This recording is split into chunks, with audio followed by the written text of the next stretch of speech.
2020 presidential hopeful Bernie Sanders is going to hit the campaign trail in his hometown of Brooklyn, expected to deliver deeply personal remarks.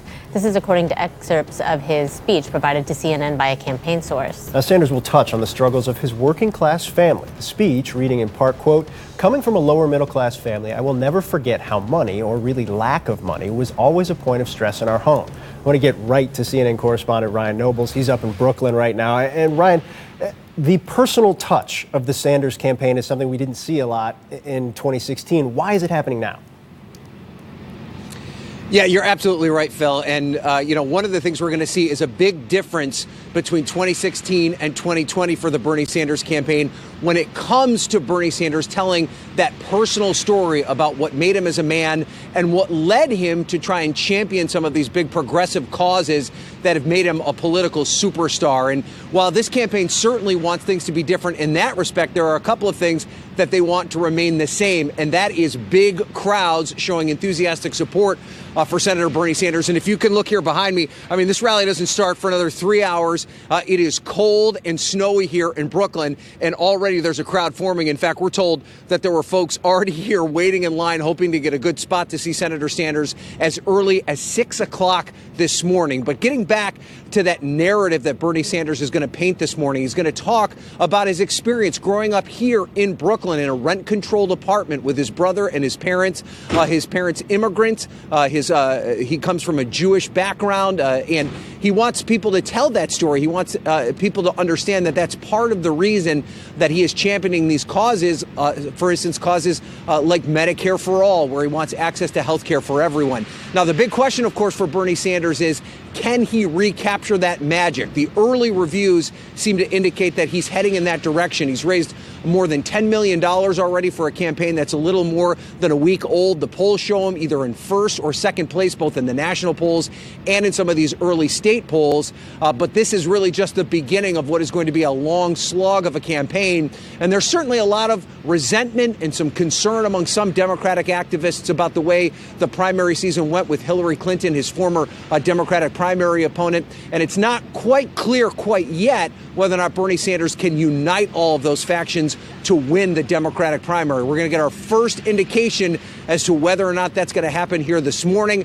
when he gives this big speech here in Brooklyn. Tomorrow, that narrative tour continues as he heads to Chicago, where he went to college and really began his work, particularly in the civil rights movement, and really where he began that advocacy, where he became an activist for those progressive causes. So the next 2 days, really important for Bernie Sanders, his first campaign rallies of the 2020 season. Joining me now to discuss this and so much more, John Bresnahan. Brez, my guy, what's happening? He is the Congressional Bureau Chief for Politico. All right, let's start with Bernie Sanders. You heard from Ryan Nobles. He's kicking off his campaign rally in a few hours. And according to campaign sources, Bernie is going to really dig into his past, his family, his personal story. Now, we haven't seen this before. You didn't see it a lot in 2016. You've covered him in the Senate for years. He doesn't talk about this very often. Why is it happening now? Yeah, Bernie Sanders is not a warm and fuzzy guy when he's walking around in the Senate. He's not.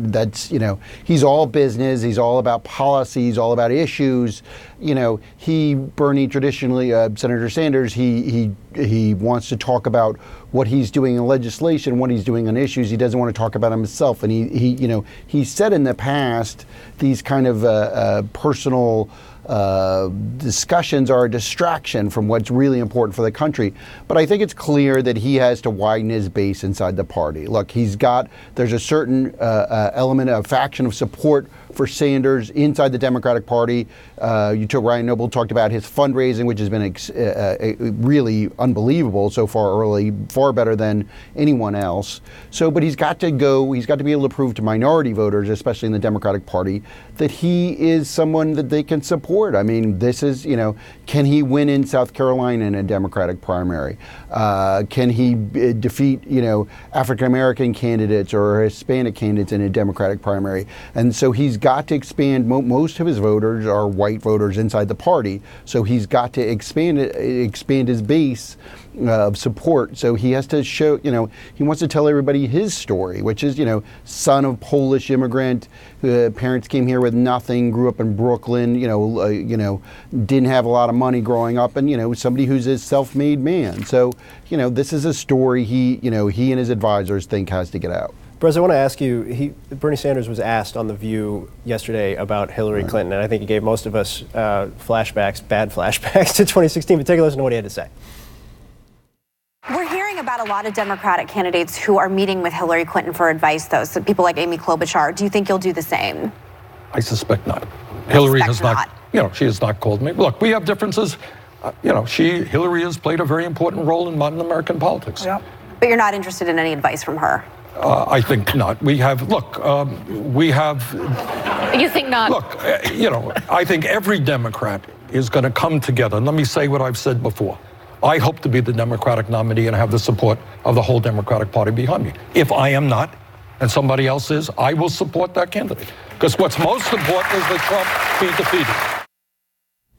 He's nothing if not honest, but it does make you wonder, is 2016 ever going to end? But from a tangible 2016 perspective, will never be over, Phil. Thanks, It'll never buddy. end. I appreciate that. But from a tangible perspective, will it actually have an impact on this race? For Bernie Sanders, as you note, he tries to broaden his support. Well, in fact, Politico did a story recently on where that kind of stirred up some of this reminded people of the bad feeling between the Clinton camp and the Sanders camp. No, I mean, look, I mean, Sanders in a lot of ways has won the ideological debate inside the party. What he was talking about in 2016 is now the message of the party. Medicare for all, expanding social services. This is what, he won the debate, the philosophical, the ideological, the political debate inside the party. What he lost was the personal debate. And so I think, we're going to see whether or not, Bernie can be the face of the new Democratic Party. He was enormously important in the change of the party. We'll see whether or not he can actually be the nominee. President, I want to shift a little bit to kind of the week that was with the White House on Capitol Hill, and kind of a top-line question, 30,000-foot question. I feel like you and I have discussed a lot waiting outside of meetings over the last couple of years. Way too many meetings. Way too many meetings. Was the stories that happened this week, will we forget them in 2 weeks? Or was there anything you saw this week that's going to resonate and matter over the course of the next couple months? This week was unbelievable. I mean, you start off with, we have a story that early in the week about a former campaign staffer accusing President Trump of forcibly trying to kiss her, and that's not even in the lineup of what what you were talking about before. I mean, that's how unbelievable this week was. Yes, I think. The Trump style is chaos. We lurch from chaos to disaster to debacle and back again. But I do think there's a couple of things, that are important. One, there were polls out showing Trump having, very slim leads in Texas against either Joe Biden or Beto O'Rourke if they run, if they're candidates, and is only a couple points ahead of Bernie Sanders if he runs there. If there's a race in Texas, President Trump's in big trouble. But the other part of this is the economy. Look, the economy remains good, and that's bolstering Trump. If the economy were to turn or slow down, that would be a huge disaster for him politically. And, I think as long as the economy is good, Trump's base is going to stay with him no matter what happens. But, look, the Mueller report will be the story of the year. When that comes out, that will be the story of the year. And then what happens in the Southern District of New York, whether how far they go in the criminal investigation of the president and his associates. So there's going to be a lot more highs and lows for Trump coming up. And yeah, we'll keep talking about this stuff. But this is the Trump era. That's we lurch from high to high.